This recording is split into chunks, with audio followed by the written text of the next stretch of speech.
the dual-track system of market price and planned price, but a split strategy of opening prices while providing targeted subsidies.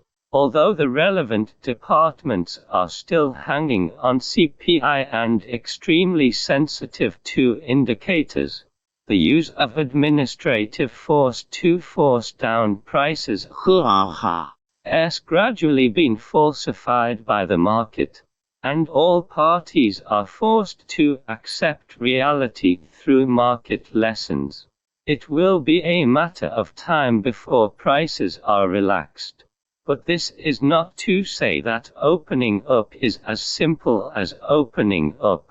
It requires the maturity of various conditions such as timing, policies, and situation. This will be a gradual process.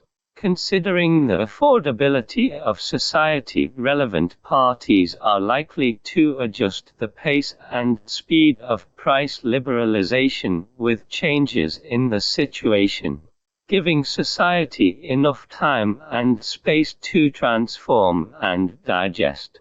At the same time, liberalizing prices does not mean that the government will let go. Regulation can still affect prices, but the methods have changed. It is no longer administrative control, but indirectly affects prices by influencing market supply and demand, such as the rice bag, the gettable basket project, or price adjustment funds. So the crux of the problem lies not in opening up prices, but in how to maintain social stability. Looking at the impact of reform, the most likely impact is on the price-sensitive vulnerable groups. In order to stabilize people, ease hearts and promote reform, the government's bottom-up targeted subsidies may become a protective cushion for the gradual liberalization of resource prices in the future. This turns the key question to how to target subsidies, whether directly or indirectly. The reason why education reform and healthcare reform are in a dilemma is because relevant parties attempt to reduce the burden on the public through indirect subsidies from institutions, schools, hospitals, etc. The starting point is correct, but subsidy institutions are prone to rent-seeking and corrupt, but they cannot effectively compensate. Therefore, indirect compensation is better than direct compensation. The focus of future subsidies is likely to shift from subsidizing hospitals and schools to directly subsidizing patients, impoverished students, and the poor with quasi-currencies such as medical vouchers, education vouchers, and food vouchers. On the other hand, the operating mechanism of subsidies precisely involves the sensitive core of structural reform. Indirect compensation and direct compensation will originate from two different power operations. The former requires the separation of the linear functions of the administrative department from the powers directly under the state, while the latter requires research on the separation of decision-making and administrative execution. It is difficult to truly achieve separation in the short term. It may be a long-term trend towards future policy goals. But under the pressure of the situation, strengthening the power of 10 trillion yuan, and the number of financial professionals also doubled, there have been many phenomena in China's securities market that cannot be explained by non-classical financial knowledge, such as individual investors becoming the dominant player in the market, and their Romance is better than that of institutions. There is no established financial theory that can explain the growth rate of China's foreign exchange, and foreign investment banks that are familiar with financial classics often underestimate the development of China's finance regulation and market evolution are vastly different.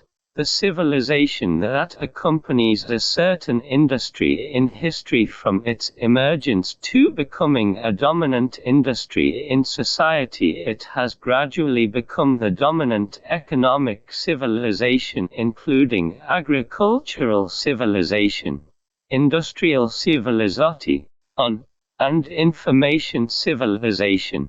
Now a series of phenomena have shown that the financial industry is gradually becoming dominant. The number of employed people is rapidly increasing, and the financial industry in developed countries such as the United States has shifted from employees account for over % of the total employed population in the output value of the broad financial industry in the United States accounted for % of GDP, surpassing manufacturing for the first time.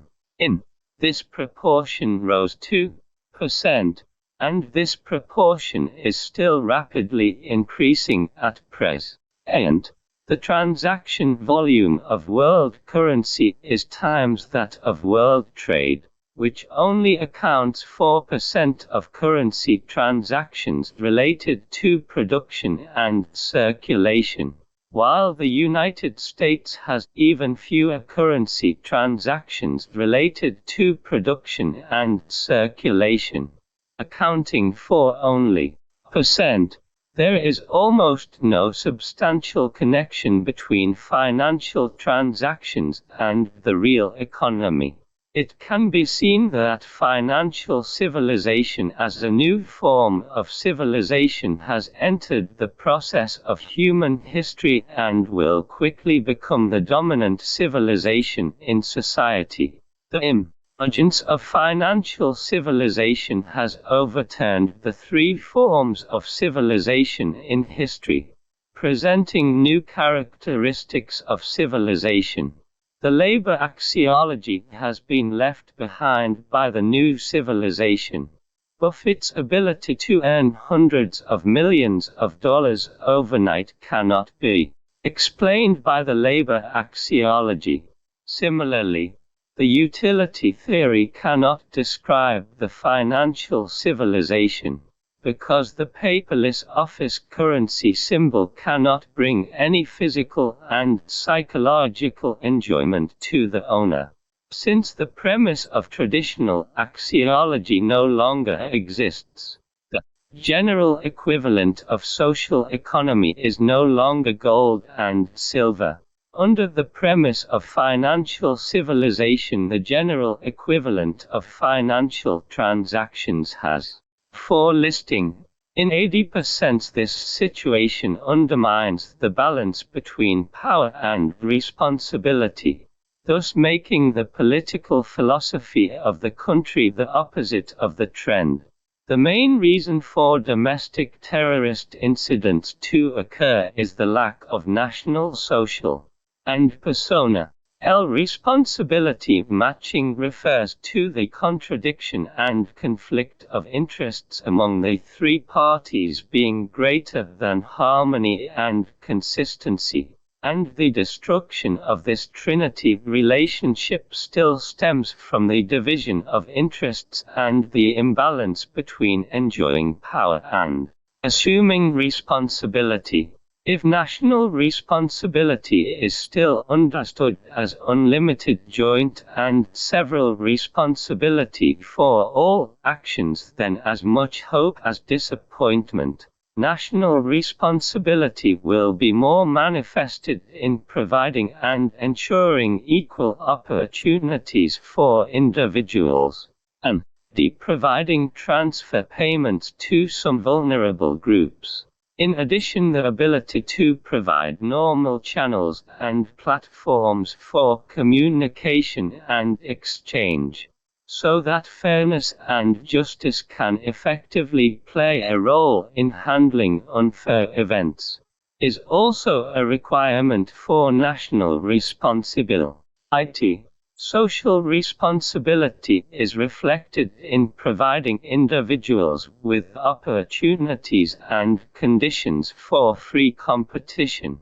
Only on this basis can individuals have the possibility of equal competition, and only then can they not complain and hate society in the event of failure.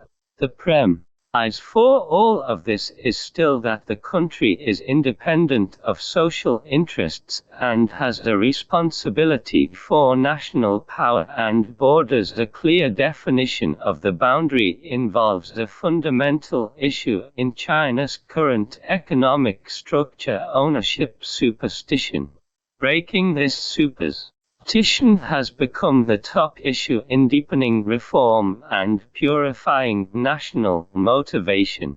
In the process of market-oriented reform in China, the relationship between state-owned assets and private assets does indeed reflect the trend of returning from abroad and advancing with the people. However, national retreat does not necessarily equate to democratic progress, and the weight of the two is not a trade-off in the adjustment process. In fact, the current situation is that state-owned assets are constantly strengthening and consolidating, while private assets are constantly being sacrificed and hovering on the edge. Although the 12th National Congress began to put forward common ownership as the main body and other forms of ownership as beneficial supplements, the th National Congress put forward common ownership as the main body and a variety of economic sectors developed together for a long time. The th National Congress determined common ownership as the core and non-public economy as an important part of the ownership superstition and state motivation. In the first half of GDP grew by %. Foreign trade showed a year-on-year decline. Inflation was high, and small and medium-sized enterprises were struggling. Bankruptcy has become a trend. Regarding this situation, the relevant parties are both very vigilant and very anxious. Based on continuous meetings and discussions, they have decided to change the macro tuning from dual prevention to one protection and one control, and have made sufficient articles on protection. In terms of policy rescue itself, it is understandable, but if analyzed from the perspective of macro adjustment history, today's scene is precisely the period of macro adjustment back then, and the current situation proves the remarkable achievements of macro adjustment. The reason why we dare not recognize the macro adjustment results is that the protection and pressure distribution of macro adjustment policies is uneven, which is basically characterized by the protection of state-owned enterprises and the laissez-faire of private enterprises, starting from the tight monetary and land supply. In this end of regulation, the GEM has been delayed. Private enterprises have no access to financing, and state-owned enterprises and central enterprises can queue up to go public. The vast number of low-end enterprises in the industrial upgrading have completely lost their protection, and central enterprises take the opportunity to regain lost land and complete industry monopolies and market division. such as telecommunications. This result naturally cannot be accepted calmly by private enterprises. Therefore, the political foundation that can ensure the transformation of economic growth mode is fairness and justice. And based on this, policies can be revised the intention and effectiveness of the measures. Otherwise, the political show of Yigong Heilong will greatly undermine the government's credibility and make the cost of trial and error increasing. High. A prerequisite for establishing a political foundation based on fairness and justice is the establishment of a new concept of the country and a new concept of the people.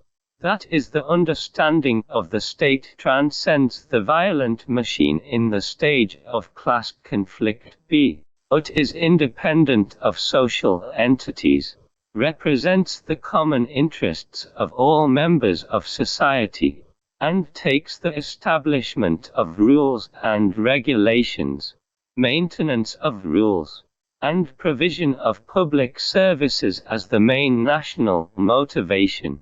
Only when the national motivation is pure and selfless can the political principle of fairness and justice not be excluded. The new concept of the people is to restore the people from abstract concepts and exploitable slogans to specific individuals and interest groups. Only through the evolution of negation and negation can the people-oriented people find a realistic career, and the specific